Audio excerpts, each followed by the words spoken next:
Good day, everyone. I'm Wade Fox. I'm your host for Second Opinion today. We've got a very interesting guest today, Mr. Dennis Galvin. Dennis has been both a panelist and also a guest on this before, but today he's coming to us as a new position. We'll talk about it, but he has become the representative of the 1st Middlesex District to the Republican State Committee. And as under that, we've asked him to come in to talk a little bit about the current politics in the state for the Republicans and what he sees as coming up in the fall elections, both in the state and nationally. Dennis, I want to start off and welcome you, but also I want to make it quite clear, Dennis won a very tough campaign in March. It was all Republican, but he was running against, I would say, the establishment, so to speak, and you won. So if you want to talk about that a little bit, that'd be great. Well, thank you. Well, it's certainly, thank you for having me back on Second Opinion. And I think I can say that I think this last election was probably one of the most interesting and unpredictable elections that I've ever witnessed in my time in life. And it was very interesting to see how it turned out.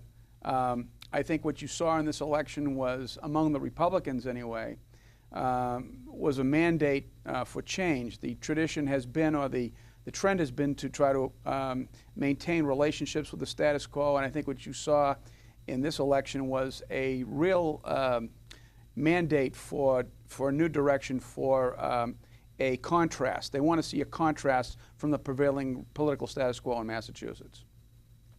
Well, Dennis, given the change that you're seeing at the state level, how do you see the Democratic leadership in this state moving the country in our state, so to speak, given that it is a preponderance of Democrats on Beacon Hill right now? Well, that's a very interesting question, Ray, very appropriate. The Democratic Party in Massachusetts is sort of locked into a business model, and that model requires them to grow government, to increase the draw on resources from the private sector.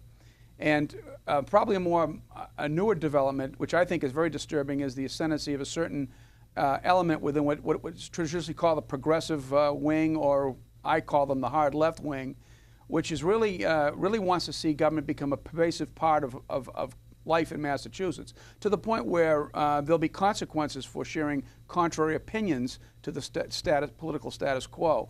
And I personally believe that that's not good. That's a violation of our democratic culture. And with regards to the growth of government, it's very difficult to sustain that process, because you have to have revenue coming in from the private sector. And as you draw on taxes and more taxes, you, by necessity, draw down the capability of the private sector to expand. So it's really an unsustainable situation. I think it offers us a lot of opportunities. So if that's kind of the progressive wing theory of this thing, how do the Republicans counter that? What do we stand for that you think is different? Well, I think obviously, I think the Republicans will offer, I hope they offer, and I'm going to be working to try to bring that about on the state committee, the fact that government needs to be, the size of government needs to be reduced. Government needs to be accountable for all the actions and the expenditures that it makes, and that we need to stimulate economic growth. We need to expand our economy. I know that the opposition would say that, well, we're at 4.7% unemployment and things are going good. Well, they're not going good. The unemployment rate is not what everybody used to think it is. It's not a true reflection of the situation for opportunities in this state. And that needs to be expanded. Our gateway cities, for example, the opportunities that we have here in Westford, the ability to transfer and transport from one place to another within Massachusetts, all these things are deteriorating, and we need to address that. And that's something that we can offer. And then finally, and I think perhaps most importantly, is there are some clear threats to some of the most basic constitutional rights, particularly the First and Second Amendment out there. And I think the Republican Party in Massachusetts should take that on and should become the defender of those rights. Well, Dennis, actually you bring up some really interesting points, and I think the question that I always ask myself is that some of the really critical issues that we've got don't really seem to be handled by our representatives on Beacon Hill.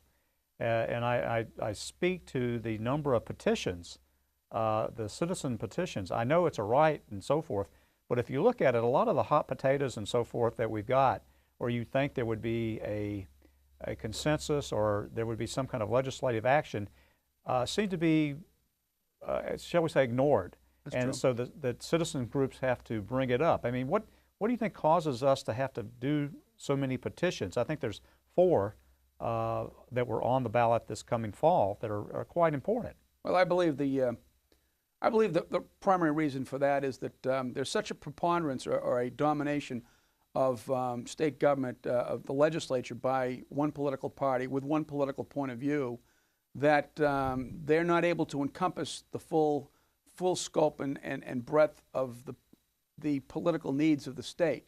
So consequently, because of that domination, people feel compelled to have to utilize go around it to try to circumvent the legislature in order to get the issues that they believe are important addressed.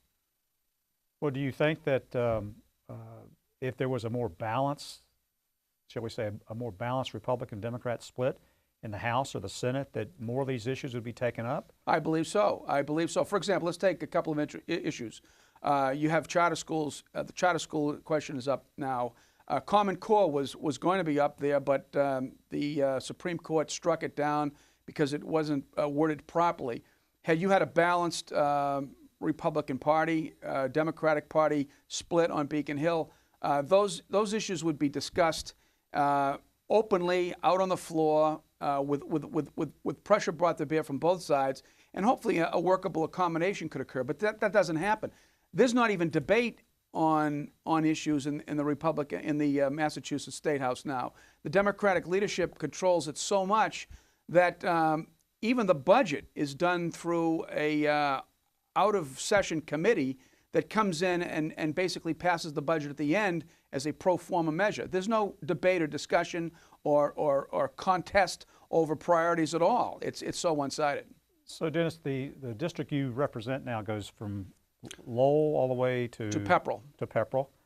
So it's a little bit more than just westward, but we live in I'll say pretty moderate part of the state, so to speak. Yeah.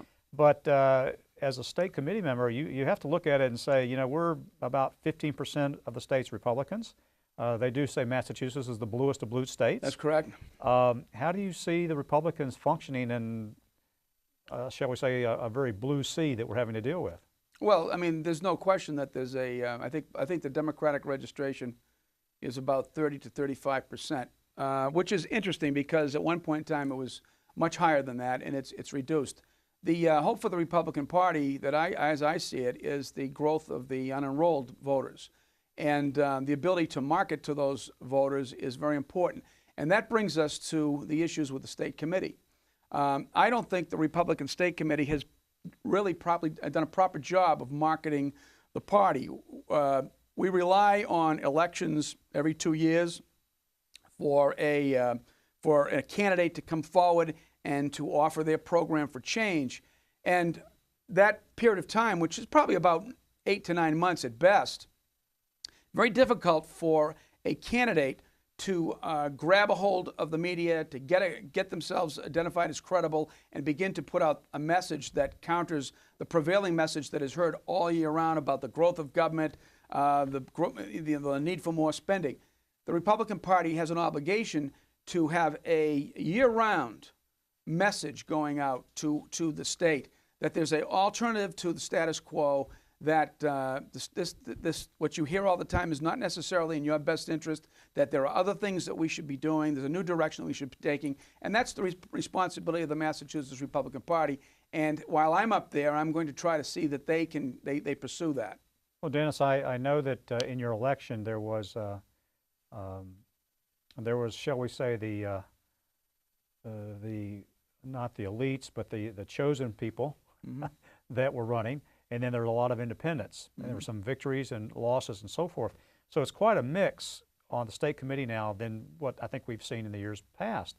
How's your experience been with the state committee? I know you've probably been to 3 or 4 meetings, so how are you received? We've been to actually 3. Well, the Republican State Committee meets quarterly. There's a lot of work that's done in between those meetings with subcommittees and things like that.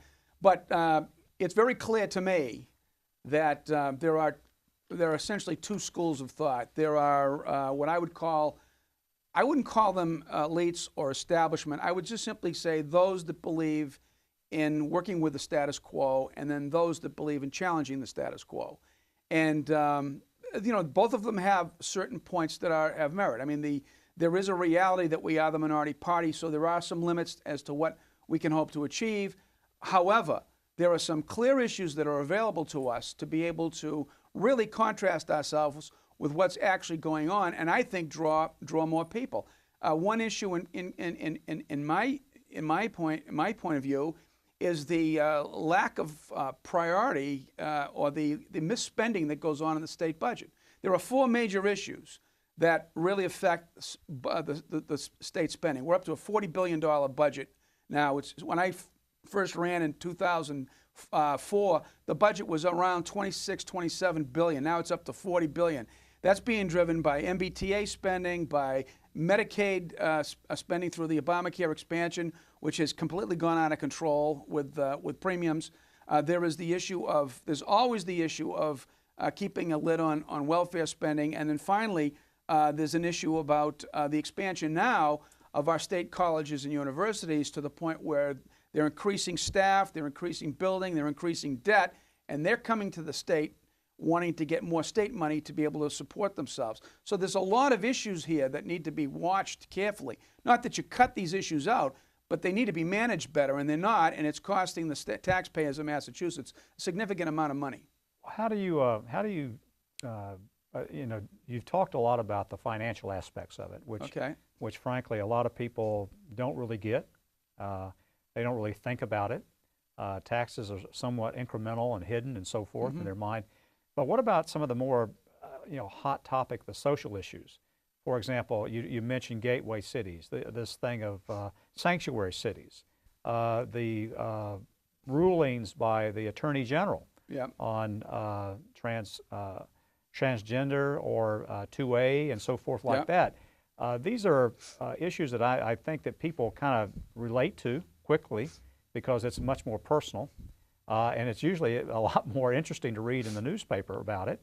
How do you think the Republicans should address this? And the reason why I'm asking this is that apparently most of these things seem to always be addressed either in the courts or in a situation of where they do a petition, which I think we've got a couple petitions on coming up next year. So, God bless you. Excuse me. And so, in looking at it like this, I mean, how do you reach out to people outside of this financial thing to those kind of wedge issues that are important in the everyday life? Well, that's a good question, and I think you're absolutely right. That's I guess you call it the 500-pound or 800-pound gorilla in the room. As I said before, there's a trend within the Democratic Party now to move it into a very, very progressive, ultra-progressive, almost, how would you say, I say hard left position. And the elements that are doing that are very repressive. And I believe that some of the rulings, particularly in behavior by the Attorney General, have really been assaults on the First Amendment. Most notably, she actually started with Loretta Lynch, the U.S. Attorney, attacking, whatever your position is on climate change or whatever. There's a debate about it, and the Attorney General has now inserted herself nationally, and our own Attorney General has inserted herself into an investigation of people who have taken issue with the climate change argument. Two in particular, the Beacon Hill Institute and the Pioneer Institute, which are reputable research agencies, and she's subpoenaing their records for going back 40 years, and she wants to potentially examine them to see if she can charge if there's fraud. Her case is that they've been defrauding the stockholders of the company for the last 40 years. The problem is Beacon Hill Institute and Pioneer Institute, from what I understand, have never received any money from Exxon. So basically, what she's doing is she's going after them for having a counter opinion to what the status quo is. I think that's very, very dangerous. I think some of the rulings about, there's a ruling that is, with regards to the ability to speak out against certain issues regarding gender identity and things like that. Those are curbing free speech. And how many parents today, and I ask anybody that's watching, how free do you believe you are to raise issues in your child's school and not feel as though there's going to be some ramifications against either you or your child? If you have that feeling in your mind, then you're already living in an oppressive political environment, and you've got to do something about that. And then there's the Second Amendment issue. There's a major issue involving the Attorney General's ruling, where she exceeded, at least on the position of the opposition, she exceeded a ruling about a definition of what an assault weapon is, and by her own edict and directive, she has now put thousands of legal gun owners in Massachusetts in danger of being prosecuted.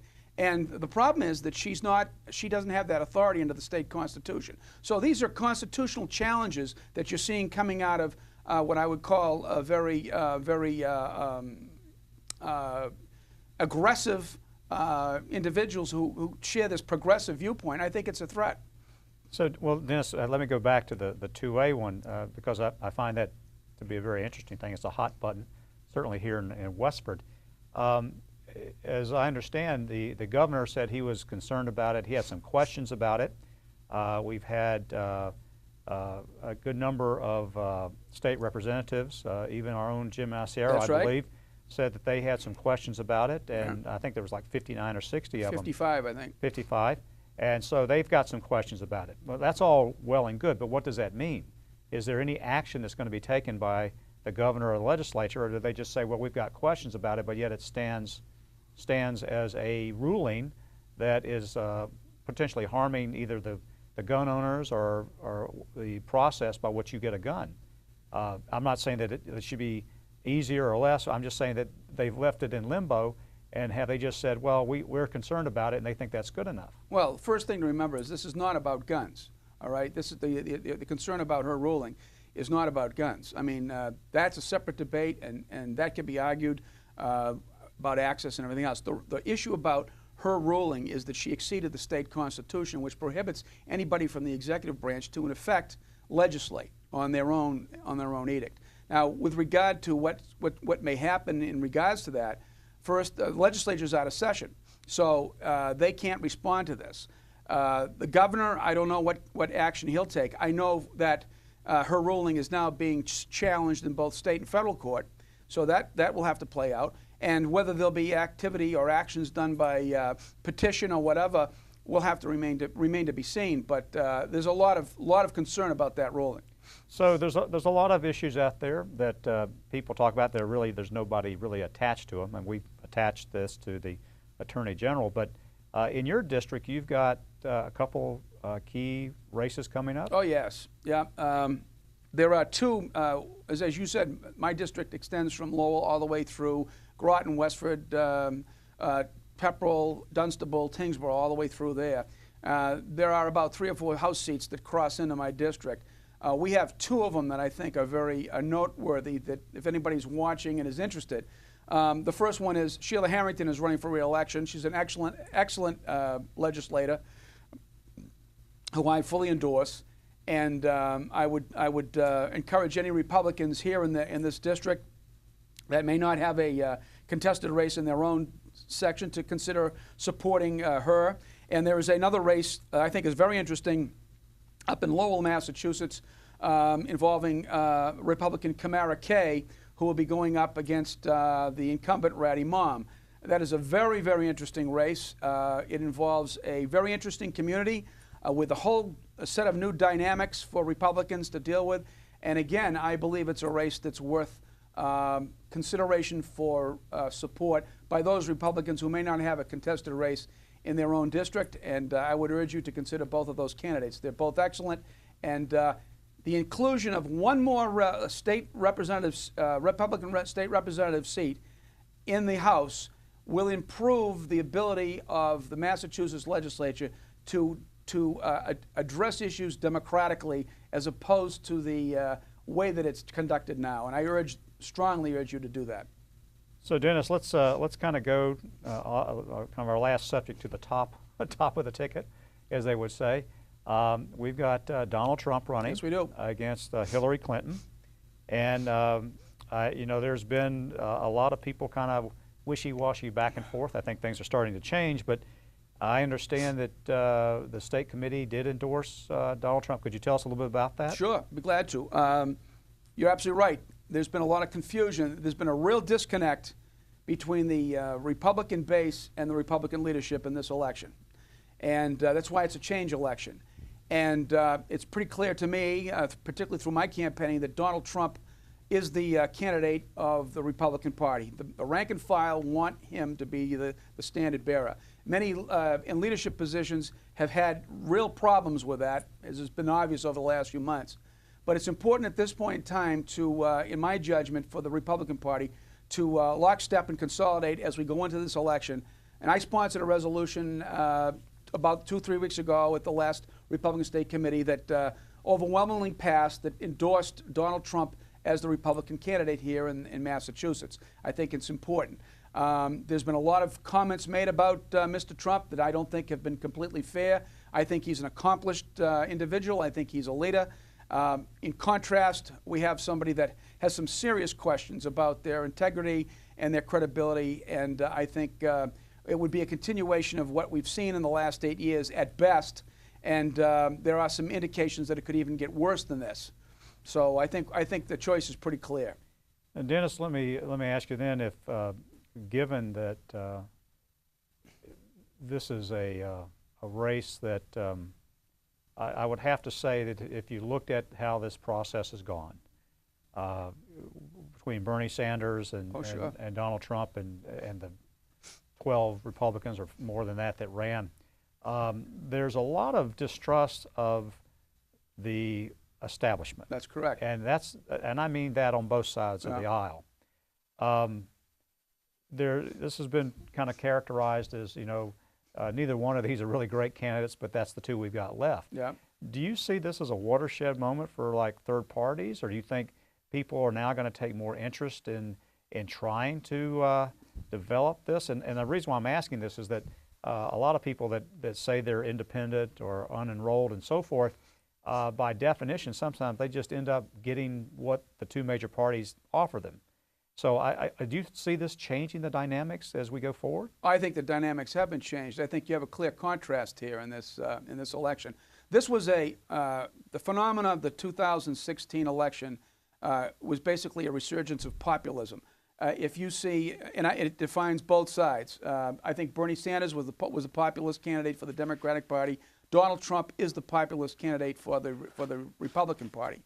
The Republican Party, both of these two elements were basically a reaction to what I believe was sort of a Bush-Clinton regime or dynasty that has existed in this country for the last 15, almost 20 years. The difference is the Republican Party has walked away from the Bush situation and has embraced a new direction. The Democrats are still hanging on to their past, which is the Clinton regime. And my concern with the Clintons, with Hillary Clinton, is basically three things. If she gets elected, as we've seen, she will have a media that was fully supportive of her agenda. She'll have control over all of the internal security infrastructure, the CIA, FBI, within the state, within the federal government, and she will have potentially control over the Supreme Court. Now, Donald Trump, I certainly understand, is rash. He's basically unpredictable, but I don't see Trump coming into the seat of Washington having this great pervasive control over the government regime. If anything, he'll be in a combative mode, and he's going to have to work to try to bring people to his side. I think she represents a greater danger to all of our freedom than he does. So you're basically saying the legislature side of our government might actually have to do something. I think he would challenge them to do something, yes. Okay. Well, Dennis, and looking at the issues that people are talking about, and everything from the silly stuff that people talk about to national security, which is really, really important to all of us. We have such a wide spectrum, the issue is that, to me, is what is really the status of the country? You know, there's a certain amount of disrespect. Both certainly we've seen it with the flag and the national anthem by certain people that have some kind of a grievance about something, and then we have those that defend that, saying, well, you know, they have the right to do it. So that's a debate. Mm-hmm. But the question is, you know, to have constructive process, which is really what's important.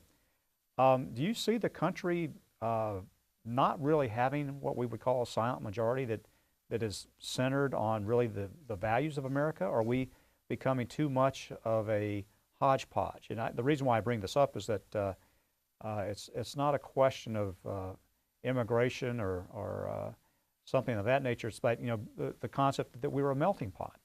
And part of that was the fact that, you know, you could come to this country based upon believing in the values that made this country great. Now people want to come to this country and have all the benefits, but they want to bring everything they had before and live the way they did, even though it may be in conflict. So how do you see people fixing that in the future? Because whoever wins is going to have to deal with a much different country than it was 50 years ago. Well, I think to answer your question, there are some significant differences between the conditions now and those that existed prior to, say, the 1960s. Right now, I mean, people are coming to this country, but there's a major issue, and that is there is a lack of work for skilled people. We don't have work here. And consequently, as people come in, if they don't have those skills, there's an issue about how are they going to support themselves, all right? So that's the first thing. And we need to be able to, we don't want to bring them in and make them stewards of a government welfare check. We want them to be able to come to this country, begin to earn money based upon their efforts and their dreams and their actions, so that they begin to feel as though they can grow economically and socially and everything else and fully participate in what the United States is supposed to be about, which is the land of equal opportunity. There's not equal opportunity now because the economy has constricted too much. We have to open that up. Second thing is, you talk about the configuration, the silent majority. I think the country is split. I don't think there's a silent majority any longer. I think there's an element within the country that has grown up based around the offering of employment based upon state and government contracts and grants around an establishment involving education and politics. And I think that group wants to set a course for this country that's completely different from the past. The other faction are those that believe in things like the free enterprise system, that people should compete and work for what they want to get, that the country needs to be protected and needs to be maintained strong, and that the United States has a voice to say in the world. Those are the two contrasting elements, and that's what this election's about. Well, thank you, Dennis. I appreciate your comments, and I want to thank everybody for joining us. And just remember that if you're ever confused, always get a second opinion.